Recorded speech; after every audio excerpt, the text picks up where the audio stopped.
And I'm Zoe. And you are listening to Sex Advice for Seniors, sponsored by Sunset Satisfaction, our very own sex toy company where you can buy all sorts of fun items and books to improve your intimacy with your partner, your friend, or yourself even. Why not? Zoe, what are we talking about today? Well, something has come up. I mean, this is actually sort of a running theme in my practice with my clients, and I thought it might be interesting to talk with you about it because I think that this is an area of your life that you have really mastered, Suzanne. So I'm going to be leaning into you today to Okay. tell us how to be. Okay. Um, One of the things that comes across in my clients is this idea that our orgasms are something that our partners give us, Mm, that our partners give us orgasms. Now, on the surface level, that makes sense. They're doing things to our bodies and, that result in pleasure and then orgasms. mm, But this idea that without a lot more nuance to that sort of idea, what happens is that there becomes a tremendous amount of pressure on the person who's giving pleasure. mm. And if you think about, like, what the complaint that I hear often is that my partner, I can't have an orgasm with my partner, right? Mm. Like that's a common sort of, like, I can have an orgasm on my own, but I can't have an orgasm with my partner. And that is not the partner's responsibility. I mean, it's frustrating for the partner too, who really is sort of judging their own sexual prowess and sexual identity on their ability to give their partner orgasms. So Yeah. there's a whole head trip. It's not good for either partner. And it happens very often with women not being able to orgasm, but it actually more and more what I see, and maybe it's because of the population that I'm working with, a lot of clients who are sort of trying to make a baby, and there's Mm. performance anxiety, and sex becomes a sort of has a different purpose than just pleasure and intimacy. But there's a lot of that, and a lot of, like, women who come to me when their men aren't having orgasms or aren't ejaculating, and they feel like they're doing something wrong. And I actually had a couple come to me. I'm working with them individually for a while. They have a really solid marriage in every way that you would imagine, Mm. except for he has absolutely no desire for sex with her at all. And Wow. so, we have to dig deep for that one. But one of the sort of belief systems, the self-limiting belief systems, to borrow from Anthony Robbins, um, is that, he said she should be able to figure out what I need and give it to me. And I was like, wow, okay, well, that's good news for me as a clinician, because then I get, that's a clear that's a hurdle that we need to, like, really get over here. It gives me something to wrap my hands around and work with. But, Suzanne, I can't imagine that you are someone who goes into a sexual encounter with someone and, says, okay, have at it. See if you can make me come. Well, maybe No, you do, but it comes from a different no. place. No, and if anything, as soon as I hear those words, and often the first sign of a person who thinks that that's his belief system is based around his prowess and his ability to make me come, the first thing I do is cut that one off at the pass, right? Because like Yes. before we've even met. So one of the advantages, of course, of not being in a long-term relationship and starting out afresh is that you can cut that stuff off at the pass immediately. So when especially if you're on a site where it's mainly about meeting up for some form of intimacy, as soon as a man says, here's what I'm going to do for you, And he gives you this menu of stuff that he's fantasized about, which I think primarily is to drive his own arousal. Frankly, it's not this stuff is nothing to do with me whatsoever. It's just the stuff that goes on in his head, and he just wants to put it down. And probably while he's doing that, he's got his dick in his hand, and it On the is phone, you're on talking the about it phone on or or texting writing, or whatever. or mainly writing it down. Yeah. And I just say, look, firstly, I haven't even met you, so I don't know what's going to happen, but I suspect all of this stuff that you've just told me is probably not going to happen. And secondly, I have to say to you that nobody gives me an orgasm. That's just like, so we need to stop that one right away, because if you think that's, if that's your belief system, then we just need to stop that. Because for me, and I know I've got a friend, we had this conversation about the incredible pressure that women feel when men say that. I don't think that a lot of men that don't fully understand the mechanics that goes into having an orgasm fully appreciate how it's not just a case of rubbing it over a period of time and it will miraculously do its thing, which often with guys, they've told me when they get one out, sometimes it is just literally a mechanical function where they just do that and they're not focusing on anything too particular, and it just happens. But I know For for men, for me, themselves. for themselves. Yeah. So I know for me, like, when I'm engaging in solo sex or when I'm with somebody else, there's a whole bunch of stuff that goes on in my brain, which is telling what's going on downstairs that I'm very excited right now and that this is getting super fun and super exciting.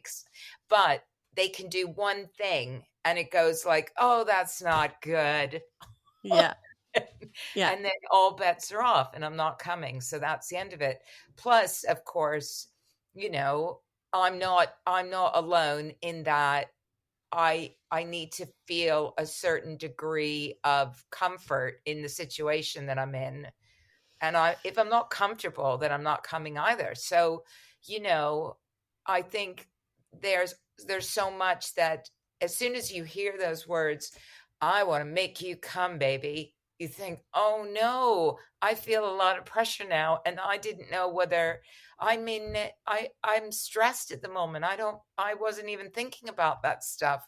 And because I feel more, it's for their own, as you said, it's for their own sense of masculinity, feeling like they've achieved something in that very alpha way. Look, I've given her an orgasm. How awesome am I?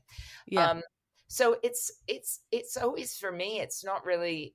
I have to kind of go this. It's not about you.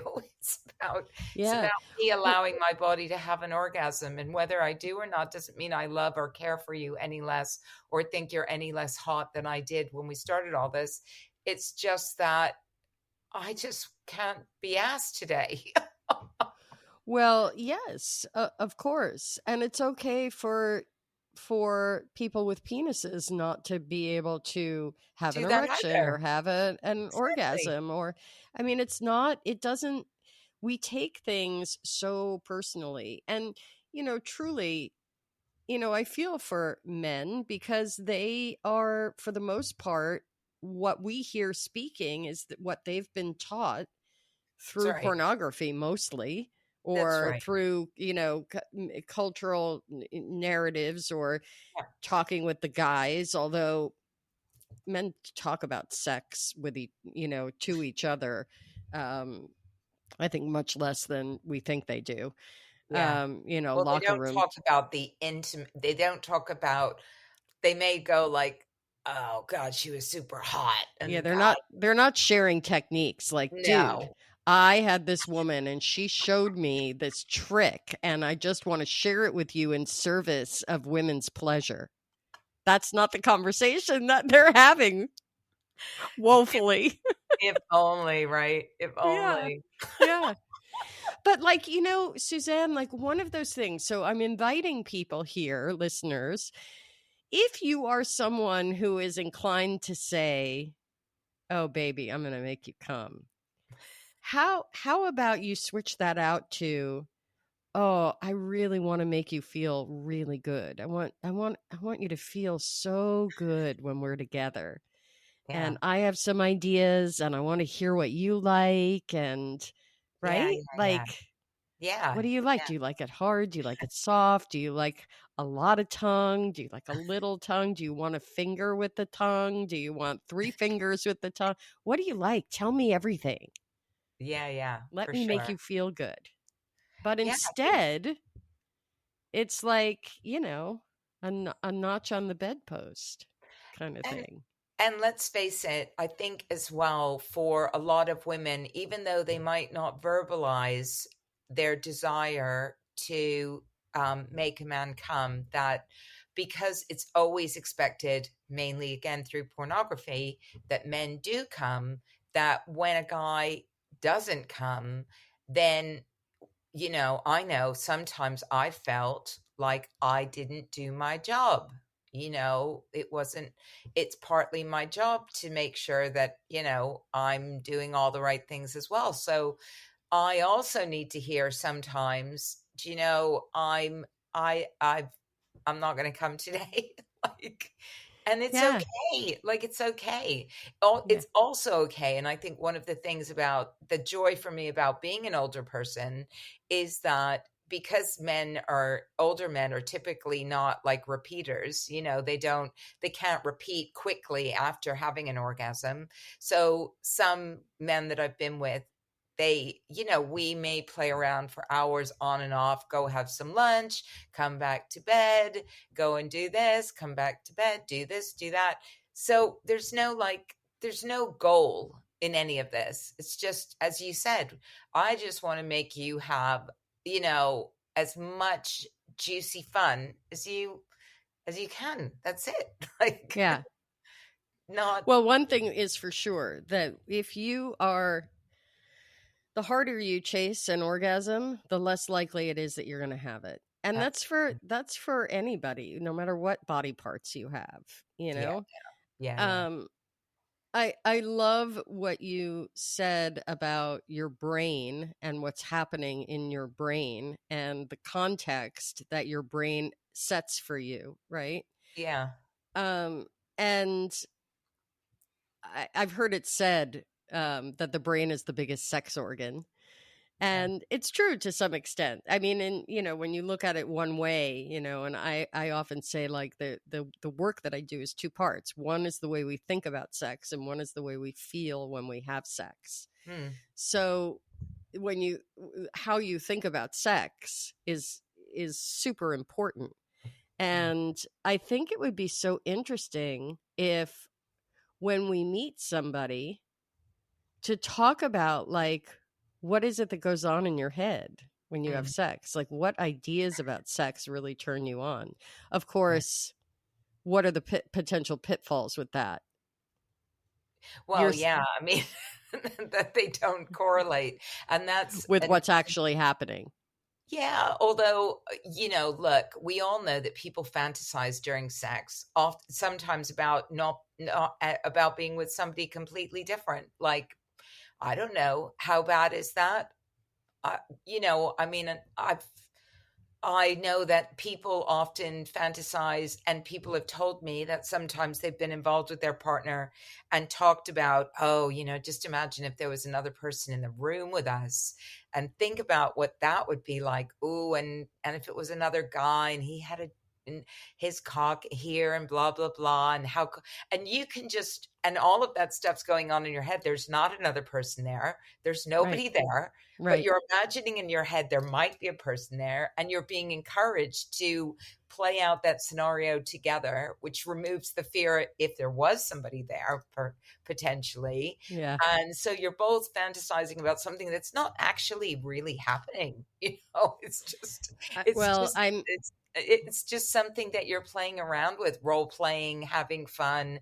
I mean, God, I've had conversations with people that, while I'm having sex, that are just like, they're just absurd, frankly. Like calling somebody my daddy who's like 10 years younger than me. because I just felt like it. Uh, yeah. And he doesn't look anything like my daddy, by the way. Right. But it was, but in my head, it's it was really hot. So Yeah. I mean, well, I look, we don't give each other, I mean, all of that, there's so much shame attached to fantasy and look, I work with a population of people. One of the sort of things that I specialize in is helping recovered sex addicts and their betrayed partners reintegrate healthy sex after their relationship is healed. It's a yeah, lot of work, and these couples are in incredibly tender places. And I have so much sort of as you know, from a high level, watching the hard work that these couples do to restore trust and safety, and then finally eroticism, super yeah, hard, really yeah, hard. And for some of them, the other parts of their relationship is just so beautiful and wonderful. Like, it's, you know, there's a lot of like, why would you stay with that person? Well, because we've built a life together. You know, yeah, we have a family together. We have, you know, investments and a whole huge empire of a life together, you know, and we're so aligned on so many things. yeah, So what happens though is that when sex has been problematic, and sometimes in other with other kinds of clients on other kinds of journeys and challenges, it's really scary to think of your partner fantasizing about someone other than you when you're having sex with them. yeah, yeah. And that is, you know, look, it's really hard. But one of the things that is that I work with therapeutically with some people is to actually share those fantasies. Mm.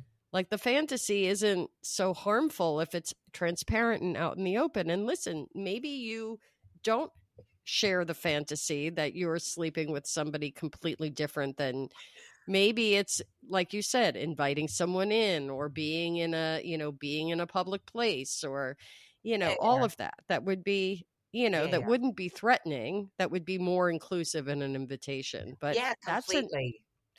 I mean, I don't, I don't typically fantasize about other people, but like I say, I think it's fine to pretend that you're in, you could be in a teacher student relationship, and I have a whole film crew in my imagination on call to come every time my husband and I have sex. They're standing around filming us in my head.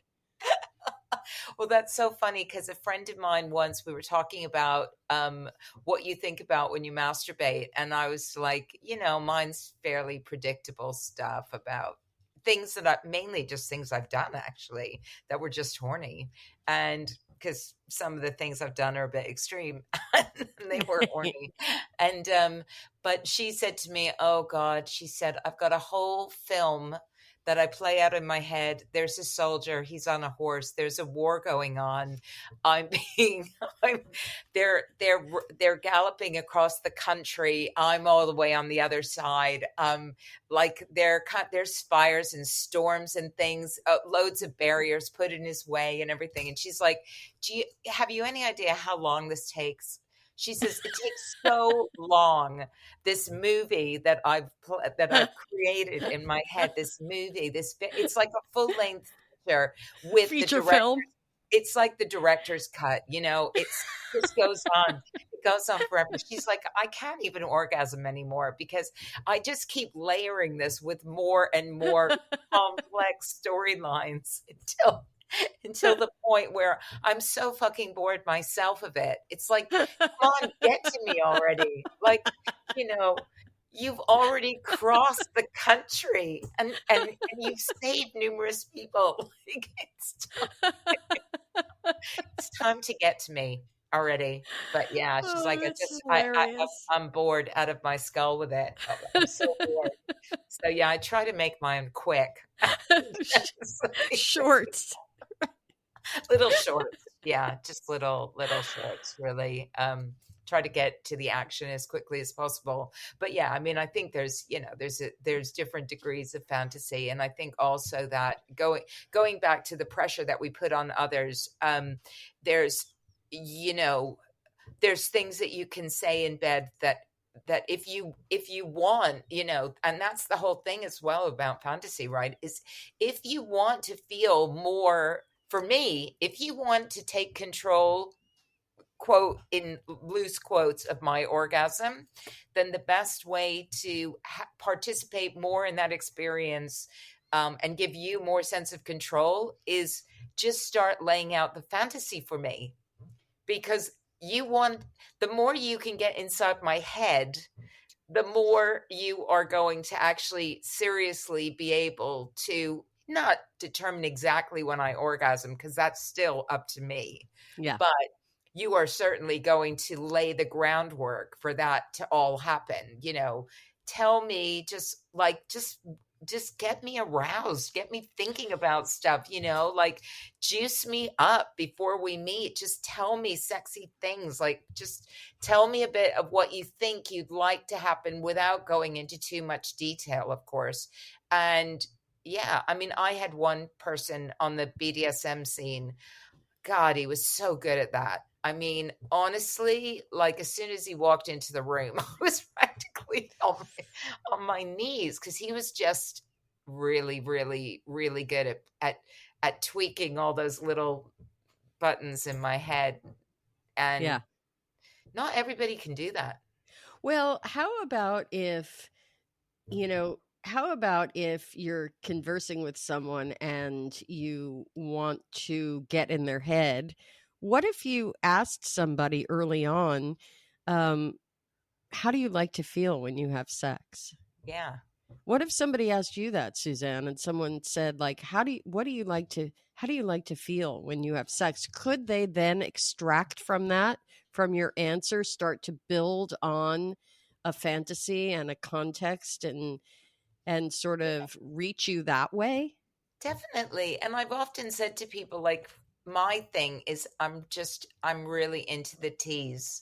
So I just want, everything is just about a certain degree of tension.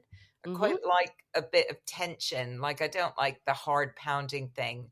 I like Mhm. I remember once, years and years ago, when somebody went down on me and they stopped, and then they kind of stop for a little while, and then they start again. And I remember I just came through this waiting, like, well, when's he gonna carry on doing that?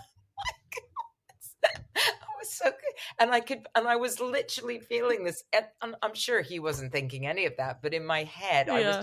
I had constructed this whole thing that he was holding out and kind of Eh, keeping me on the edge. And it was just really, like, drove me a bit like, whoa, it's, yeah. And then, yeah. so yeah, I like, and I always tell that to people. I just say, look, I'm pretty easy to understand. You just have to understand. Just don't.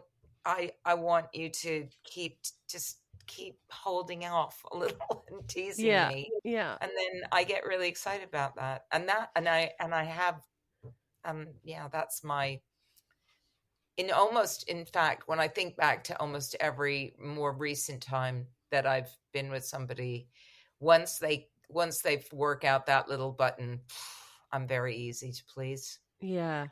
Well, and so that's another piece of it, is that we all owe ourselves and our future partners, our current or future partners, um, the self awareness to be able to discern what you need. Like, Yeah. you need to get in my head, which Eh, I think that's true for everybody. everybody. Yeah. Um, but like to be able to, either through masturbation, self-pleasure, self-exploration, um, or just sort of the awareness in the moment through lovers and lovemaking, like, what you like, and Yeah. be able to communicate that, certainly be able to, sometimes it's putting it into words, sometimes it's nonverbal communication, sometimes it's like, a twist of the hip, or I really like, I get to feel how I want to feel if I'm on top, you know? Yeah, yeah. And also, by the way, when I'm on top of you, if you reach up and touch my breasts or do X, Y, or Z, it's really going to like push me over the edge. Like, Yeah. how valuable is that? But the receiving partner needs to be able to take that information without taking it as a criticism, right? We're so, because we have this belief system that if my partner has to give me information, if I don't already magically know what they want, then it's like, I mean, come on, it's like a man asking for directions at the gas station. But I mean, this was something I only discovered when I left my marriage, was that everybody that I've ever been with, and I've just shared what it is I enjoy, they're so grateful. They're literally so grateful. And I didn't know about this in my marriage because, like you've just said, I just assumed that they might take it the wrong, he might Yeah. take it the wrong way. He might think he was inadequate. He might do this. Might do that. And one of Yeah. the advantages of starting out again was that I had and met some people who were like, ask me, hey, what do you like? What do you like to, how do you like to do this? Do you like it hard? Do you like it soft? Do you like this? Do you like Yeah. that? And then I went, oh, wow, you know what? No one's ever asked me these questions before. And now I get to determine how to enjoy sex in a way that I will enjoy it instead of being the recipient of someone else's stuff. I mean, of Yeah. course, that's always the big challenge for me now, is like, I do like stuff a certain way. And it doesn't mean that I don't like stuff other people's way as well, Right. but it's not going to lead to an orgasm. That's And the, that's okay too, if that's that's, fine. But but then don't put pressure on me and don't take it personally. no, it's like if you like having sex really hard, for instance, or Yeah. doing stuff, and that's not like really my thing, Mm. then I will do that because I want to, I'm also a pleasure I'm a person, giver. I'm giver, a giver. and I want you to be happy and all that. But I also know, at some point we have to get around to my pleasure and what I want. Yeah. And so it has to be reciprocal in that way. But I do think it's always easier. And I'm always coming back to this, is like, for me, the difficulty always is in these long-term relationships where the pattern has been established and then you have to unpick it and work out it, like you do in your job. What is this about for you, and why is this so threatening? What would make it less threatening for you if you were to just have a conversation about what it is that you both enjoy without Yeah. the expectation of an orgasm at the end of it? Yeah. What would it take to get to that, settle into that place where that wasn't the always the end game? Um, Right. but that can be a big thing for people if they've been brought up through pornography and other things, I suspect, to think that, Yes. well, what's the point then?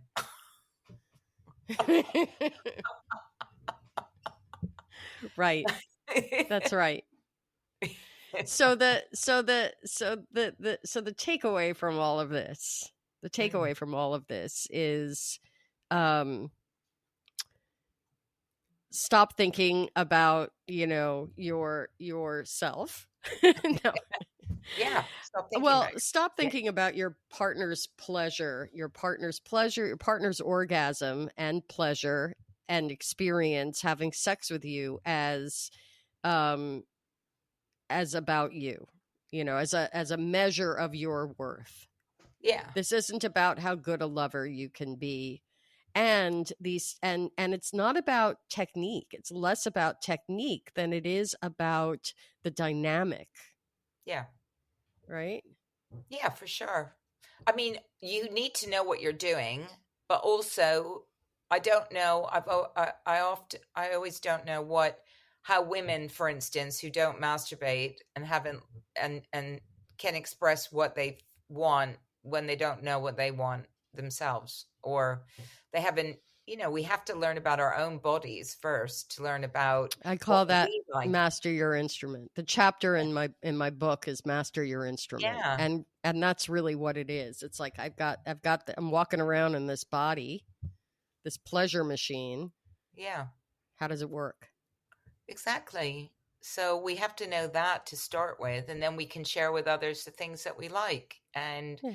I mean, I do, I used to read a lot of erotica, and that also did inform things that I started to think about as possibilities. So I do think like expanding our lexicon of pleasure and Mhm. being able to think about, because I do think a lot of people are quite limited in what they understand to mean pleasure. And the more we can expand our lexicon of pleasure, the more we can start to have a very full and interesting sexual life, both for ourselves and with other people. Yeah. So I do think like reading about it, reading books like yours, reading erotica, just get, you know, this is stuff you have to learn. Like Yeah. you don't become um expert or feel comfortable about any of this unless you learn about it. It Yeah. doesn't just people just because it's our bodies doesn't mean it just kind of happens. You still have to understand how it all works. And Yeah. you know, I know I've met people and I remember once going to a club with a woman who was and some guy came up and said he wanted to like, lick her feet or something, and she just said, "Oh, I don't know. I don't really get that. What's that all about?" And then she said, "But, I've never tried it. Lick my shoe." It was like lick her shoes or something. And it was a femdom club. And he did. And she just sat there and she went, "Oh my God, Oh. that was unbelievable." She was literally was sitting there going, "I can't believe I've never experienced that before. That was absolutely unbelievable." She thought it was so sensuous. It was just, there was something about it that just like really turned her on. She just went, "Wow." She's like, and I wasn't even wearing sexy shoes. It was just like Yeah. normal shoes. And he just got really into it. And she just went, "Whoa." So you can learn something new at any age. Yes. There's no age that you just can't learn or experience new things. Yes. I love it. There you go. Anyway, there you go. That's our conclusion for this week. We have introduced a little subscription opportunity on the podcast. It's completely voluntary, but Zoe and I put some work into this, and we would welcome any contribution you can make, no matter how big or how small. And I'll leave you with that little thought. Goodbye, Zoe. Have a lovely day. You too, Suzanne.